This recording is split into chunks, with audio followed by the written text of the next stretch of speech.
Vamp é um Corinthians que não é acostumado a empatar em casa com times, digamos assim, da parte inferior da tabela, como é o caso do Goiás. O Corinthians costuma ter bons resultados contra adversários da parte de baixo da tabela, jogando em casa, jogando ali em seus domínios. Não foi o caso de hoje. Empata com o Goiás, saiu atrás do placar, foi buscar o empate, mas ficou nisso. Corinthians 1, Goiás 1, resultado ruim, pensando ali em termos de classificação do Campeonato Brasileiro. Vamp.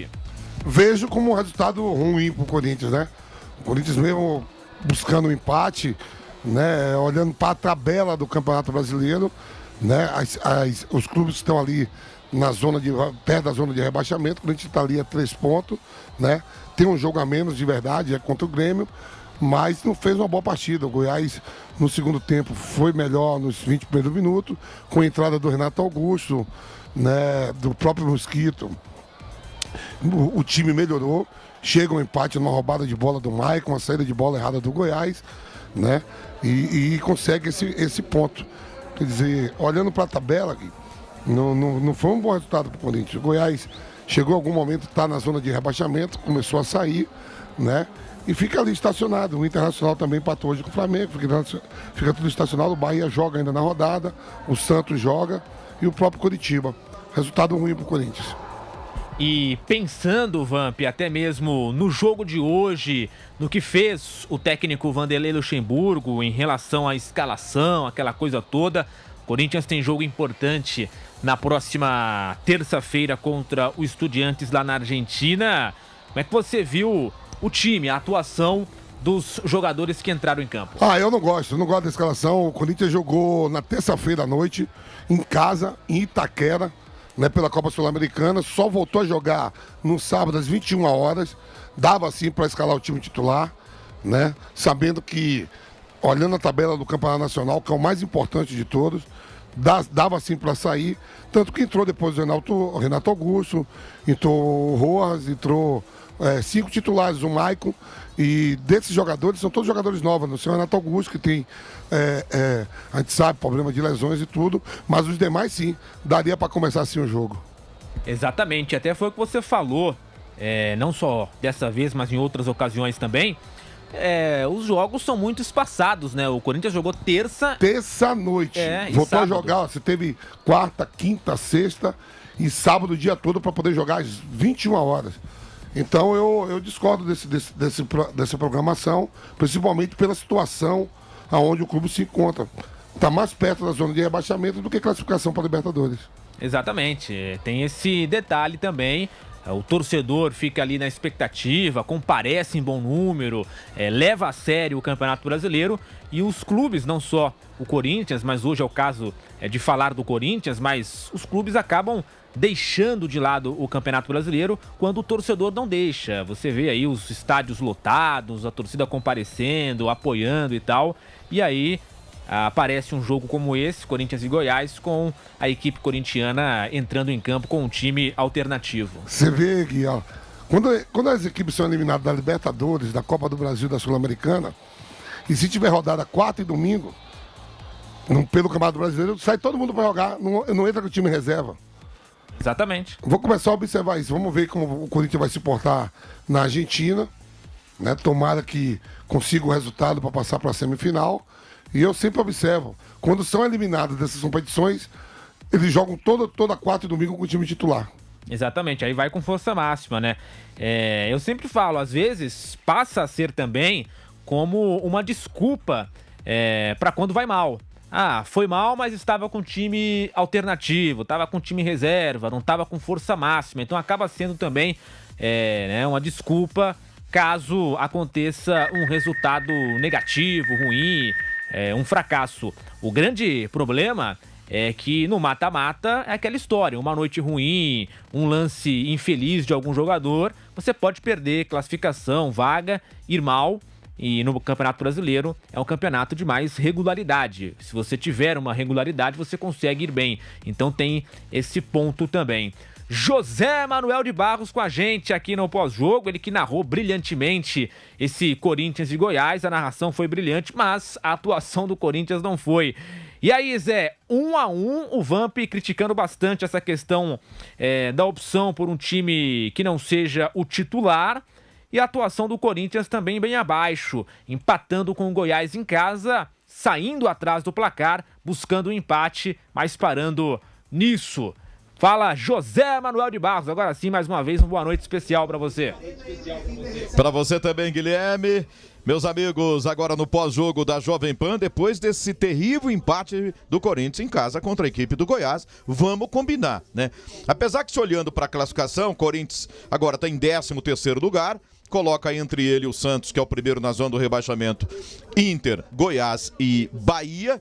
Mas era para o Corinthians estar entre os 12 melhores, ali ao lado do Atlético Mineiro, que está em 11º lugar no campeonato, deixando de olhar tanto para trás e olhar um pouco mais para frente no Campeonato Brasileiro.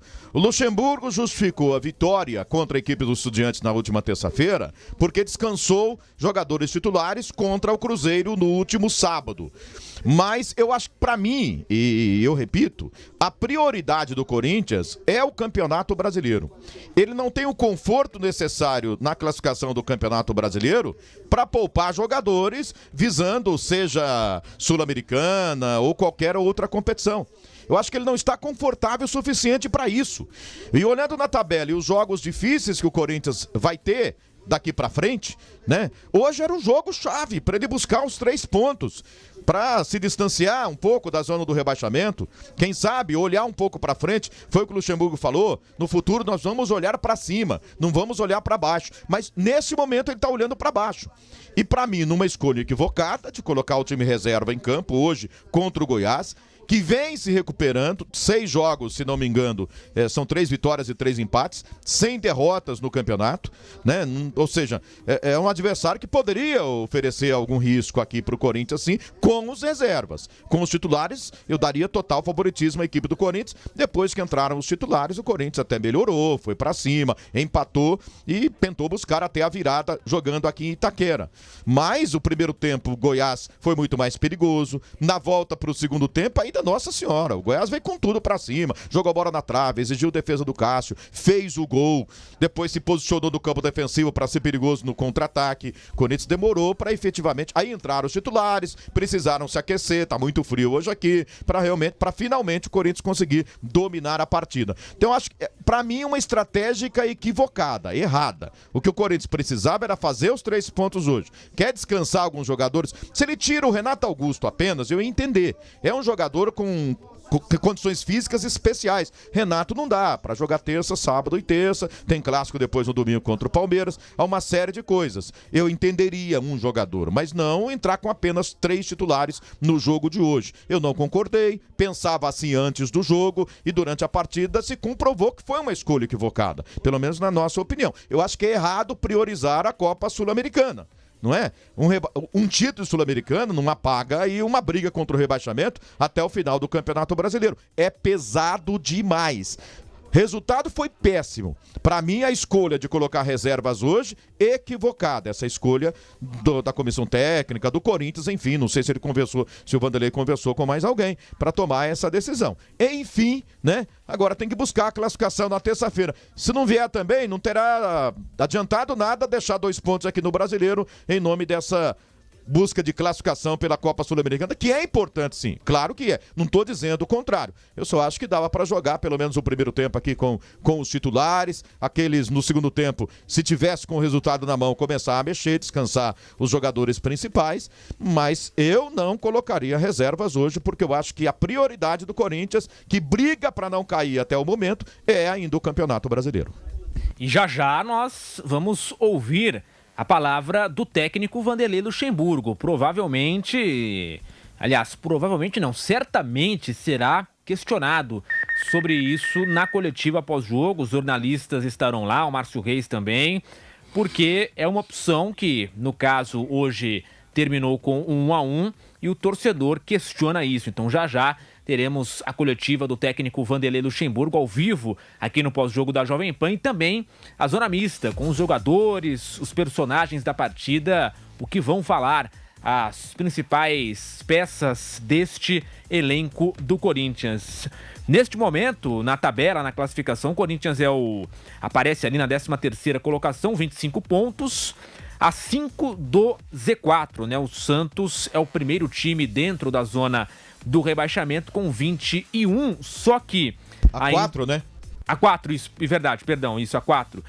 Só que o Santos, e como o Vamp disse também, o Bahia, ainda jogam na rodada. Então essa diferença pode cair dependendo dos resultados. O Bahia enfrenta o Botafogo, o Santos encara o Atlético Mineiro. Então, em caso ali de empate, de vitória, né, se Bahia ou Santos pontuarem na rodada, essa diferença pode cair e aí na próxima rodada o Corinthians entraria contra o Corinthians um pouco mais próximo, contra o Palmeiras, né? Um pouco mais próximo da zona do rebaixamento.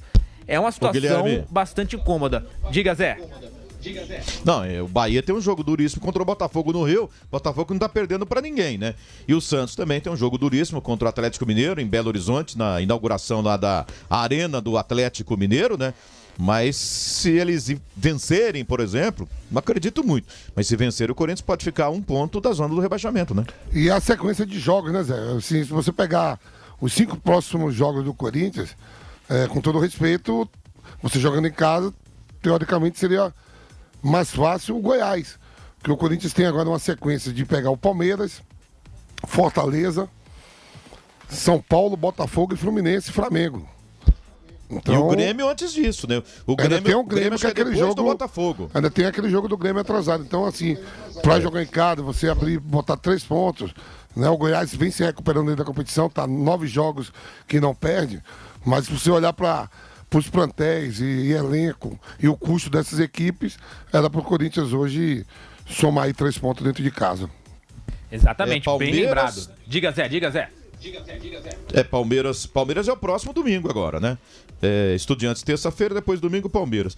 Ele viaja para jogar fora de casa contra o Fortaleza, recebe o Botafogo, depois recebe o Grêmio naquele jogo atrasado, depois sai pro Morumbi jogar contra o São Paulo, recebe o Flamengo e sai contra o Fluminense. A sequência é bem difícil mesmo, né?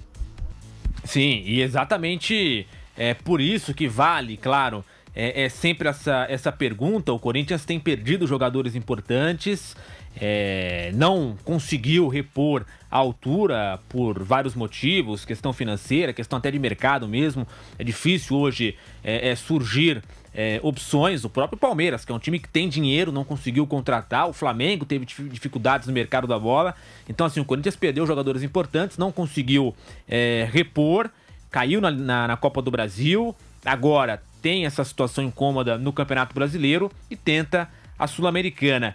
Essa questão do rebaixamento, Vamp, por enquanto é apenas, digamos assim, a questão de olhar na tabela, a classificação, ver que o Corinthians está próximo do Z4, ou de fato tem que passar a ser ali uma preocupação para esse time, para a diretoria e para a comissão técnica? Tem que se preocupar também, né? Lógico, o terceiro plantel mais caro do país. Isso conta, você tem que contar isso também. Para onde está, na posição que está. Né? O Corinthians hoje, em termos de salário, né? de folha de pagamento, pede para o Flamengo e para o Palmeiras. Está à frente até do Atlético Mineiro, do próprio Fluminense, São Paulo. Né? Então teria que estar melhor colocado. Porque quando você tem um plantel caro, é que você tem que ter os melhores jogadores de mais nível. O Corinthians está lá embaixo na tabela.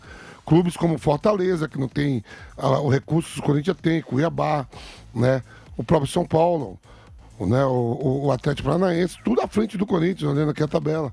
Né? E é um campeonato que você pega, que só tem o Cuiabá, Fortaleza, Red Bull Bragantino e Goiás, que nunca foram campeão brasileiro. Eu pego a tabela toda aqui, quase todos os times já foram campeão do Brasil, então são apenas 4 equipes que nunca ganhou o Campeonato Nacional. Né? Olhando aqui a tabela do Brasileirão, Botafogo já foi campeão, Palmeiras Aqui olhando a tabela, Gui, vamos Botafogo, lá. Palmeiras, Flamengo, Fluminense, Então Grêmio. vamos lá aqui. Ah. O Bragantino está em sétimo, nunca foi campeão brasileiro. Fortaleza, Cuiabá, 3. Aí você tem mais Goiás, 4. Só. 16 clubes já foram campeão brasileiro. Então é o brasileiro mais difícil. O América. E o América, 5. Isso. 5 clubes já. O América tá tão lá embaixo que nem Curitiba já apareceu. foi? O Curitiba? Curitiba foi campeão. Foi campeão. Em 85. Então tá aí, Campeão 5 brasileiro. Então, quer dizer assim, é todo mundo querendo lugar, clubes que viraram SAF, clubes que estão se estruturando. E tá ali na zona de rebaixamento hoje tem 3 campeões brasileiros, Curitiba, Vasco e Santos. Então é o campeonato mais difícil dos pontos corridos dos últimos anos.